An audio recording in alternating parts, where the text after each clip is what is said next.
মাধ্যমিক পরীক্ষার পাশাপাশি উচ্চ মাধ্যমিক পরীক্ষাতেও কড়া পদক্ষেপ নিচ্ছে উচ্চ মাধ্যমিক শিক্ষা পর্ষদ। রাজ্য জুড়ে পরীক্ষা কেন্দ্রে বসানো হচ্ছে 21টি মেটাল ডিটেক্টর। মাধ্যমিক পরীক্ষার চতুর্থ দিন পর্যন্ত মোবাইল নিয়ে পরীক্ষা কেন্দ্রে ধরা পড়া ছাত্রছাত্রীদের বিরুদ্ধে কড়া পদক্ষেপ নিল মাধ্যমিক শিক্ষা পর্ষদ।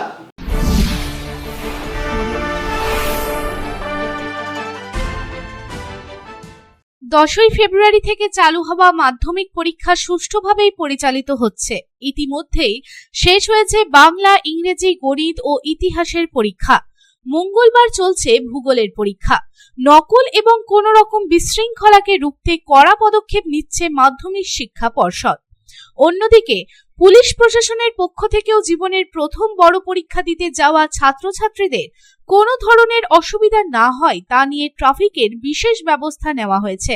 পরীক্ষা কেন্দ্রে যাওয়ার আগে পরীক্ষার্থীদের বিশেষভাবে চেক করা হচ্ছে। এরপরেও যদি কোনো ছাত্রছাত্রী মোবাইল ফোন নিয়ে ধরা পড়ে তবে তার বিরুদ্ধে কঠোর পদক্ষেপ নিচ্ছে মাধ্যমিক শিক্ষা পর্ষদ।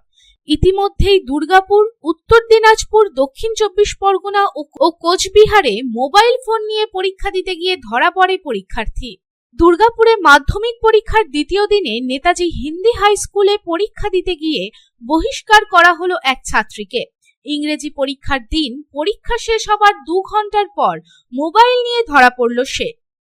অন্যদিকে মধ্যশিক্ষা পর্ষদের সূত্রের খবর, দক্ষিণ 24 পরগনার গোবিন্দপুর কালীচরণ হাই স্কুলের 2 পরীক্ষার্থী মাথুর জাতিরাম মেমোরিয়াল হাই স্কুলে পরীক্ষা দেওয়ার সময় তাদের কাছে মোবাইল মেলে। উত্তর দিনাজপুরে হিন্দি হাই স্কুল ডালখোলার এক পড়ুয়ার ডালখোলা গার্লস হাই স্কুলে পরীক্ষা কেন্দ্র ছিল এবং তার কাছ থেকেও মোবাইল ফোন মেলে। কোচবিহারের ইলাদেবী গার্লস হাই স্কুলের এক পরীক্ষার্থীর পরীক্ষা কেন্দ্র পড়েছিল তুফানগঞ্জ নৃপেন্দ্র নারায়ণ মেমোরিয়াল হাই স্কুলে। তার কাছেও পরীক্ষার সময় মোবাইল মিলেছে। এই 3 জনের সব পরীক্ষা বাতিল করেছে পর্ষদ। এ পর্যন্ত মোট 14 জন পরীক্ষার্থীর কাছে মোবাইল পাওয়া গেল। শুধু মাধ্যমিক পরীক্ষায় নয়, উচ্চ মাধ্যমিক পরীক্ষায় বিশেষ নজরদারি চালাবে উচ্চ মাধ্যমিক শিক্ষা পর্ষদ। রাজ্য জুড়ে বিভিন্ন পরীক্ষা কেন্দ্রে বসানো হবে 2100 মেটাল ডিটেক্টর। এই মেটাল ডিটেক্টরের মাধ্যম দিয়েই আসতে হবে পরীক্ষার্থীদের। এর পরেও যদি কেউ মোবাইল ফোন নিয়ে ধরা পড়ে তার পরীক্ষার এনরোলমেন্ট বাতিল করা হবে। এই নিয়ে উচ্চ মাধ্যমিক পর্ষদ একটি নোটিফিকেশনও জারি করেছে। তাতে পরিষ্কারভাবে বলা হয়েছে মোট 2100টি কেন্দ্রে মেটাল ডিটেক্টর বসানো হবে। শুধুমাত্র মোবাইলই নয়, উচ্চশিক্ষা পর্ষদ দ্বারা অনুমোদিত ক্যালকুলেটর ছাড়া অন্য কোনো যন্ত্রাংশ নিয়ে ধরা পড়লে তাতেও কড়া পদক্ষেপ নেবে উচ্চ মাধ্যমিক শিক্ষা পর্ষদ। Bureau report, public Times.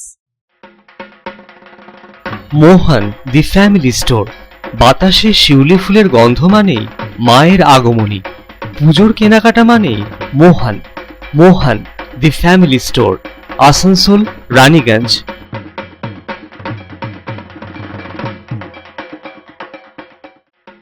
Durga Puja हो या दीपावली या हो कोई भी उत्सव, कपड़ों की खरीदारी के लिए आपकी पहली पसंद मोहन दी फैमिली स्टोर।